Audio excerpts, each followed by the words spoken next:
खिया दो। घर में कहाँ घुसल जाता रे और चिल्लात काहे बाड़े? भाग यहाँ से। बेटी रोटी चाहिए, 2 दिन से भूखल बानी। बेटी द्वार पर आयल भिक्षु के खाली हाथ नहीं खे भेजे के। भौजी ये तो जबरदस्ती गले पड़े लागल। देखी में तो ठीक ठाक लागत आड़े, कमा के नहीं खाए के। हाँ भीख मांगे में शर्म ना लागेला? बेटी हर मनुष्य आपन कर्म के खाला, बाकी मेहनत करे वाला भी कबो कबो भूखल सुत जाला। हाय देखा ना बुढ़िया के, मांगत या भीख और बात करत या ज्ञानी के।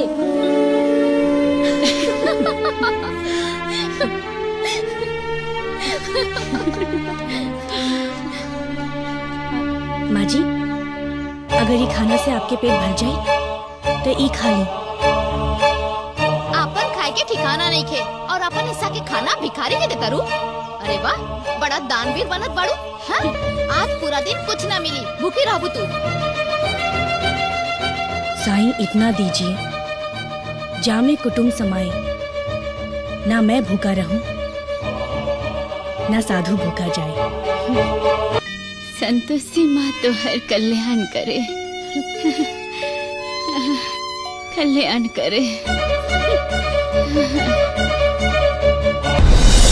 नारायण नारायण माते, हे माते, ई राउर कौन महिमा है माते? जी राउर भगिन संतोषी इतना कष्ट में बाड़ी, भूखे प्यासे मेहनत करतिया, बड़ा मुश्किल से 2 सूखा रोटी के निवाला ओके मिलल माते। रउआ उभो ओ से छीन लेनी माते। कौन परीक्षा है माते आपके? नारायण नारायण। मुनिवर राउर जिज्ञासा उचित बा। जिज्ञासा तो होखबे करी न माते, भूखे प्यासे राउर के व्रत करतिया। मुनिवर एगो सच्चा भक्त की परीक्षा ऐसे ही होखेला।